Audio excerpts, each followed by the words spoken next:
children, welcome back to the next session in software project management. In this session we are going to cover unit 4, that is risk management.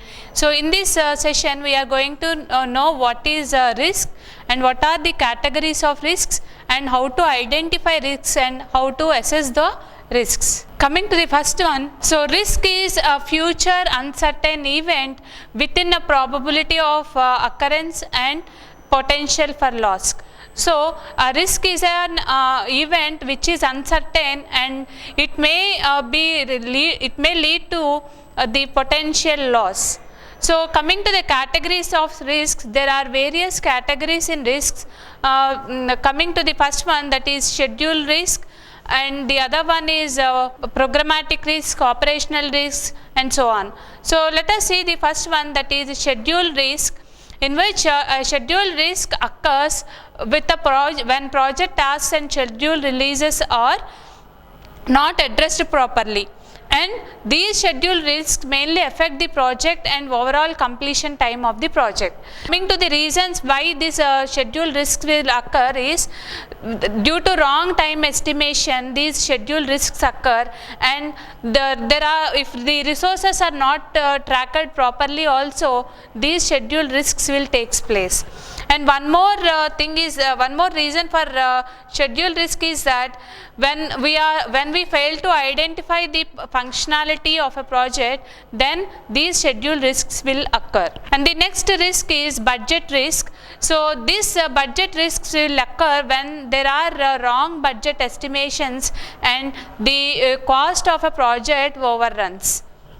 And the next risk is operational risk. So these risks will occur due to improper processes implementation and due to some external events also, these operational risks will occur.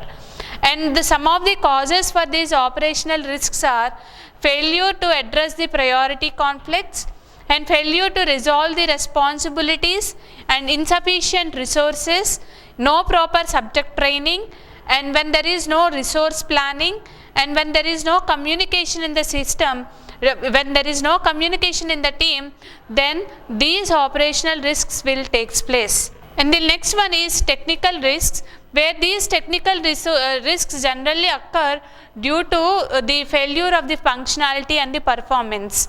And the causes for these technical risks are when there are continuous change in the requirements are there, when there is an advanced technology is there, and the product is very complex to implement, and difficult project modules integrations are there, then these technical risks will take place. And the next risks is programmatic risk, and these are the external risks that are beyond the operational limits, and these are all uncertain risks that takes place.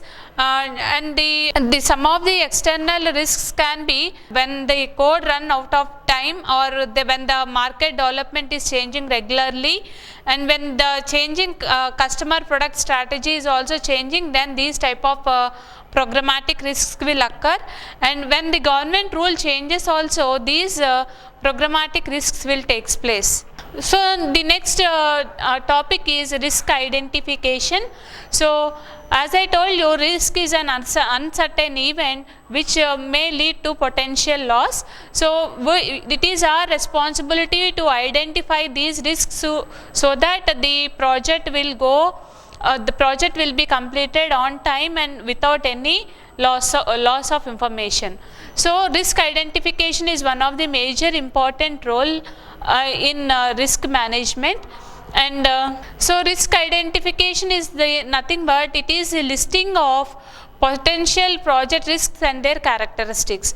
So whatever the risks that are identified, those risks are kept in a are maintained in a risk register, which includes the list of identified risks along with their sources and the responses and the risk categories. So each and every risk will be maintained in a risk register, which consists of the list of risks and the sources that are causing these risks, and the responses for each and every risk, and the category of that risk also. That means that whether it belongs to the programmatic risk or budget risk or a technical risk, whatever the category it belongs, so that is also included in this risk register along with the risks that are identified. So identified risks can also be represented in a risk breakdown structure, that is nothing but a hierarchical structure used to categorize the project into project risk by source.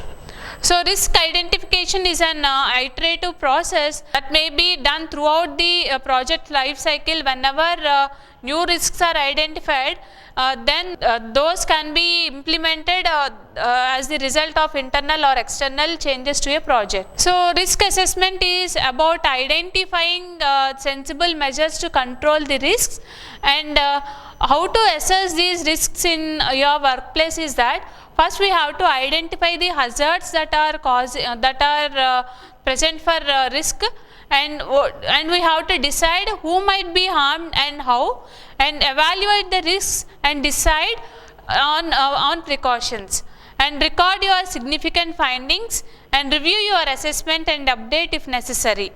You will assess the risks. Thank you.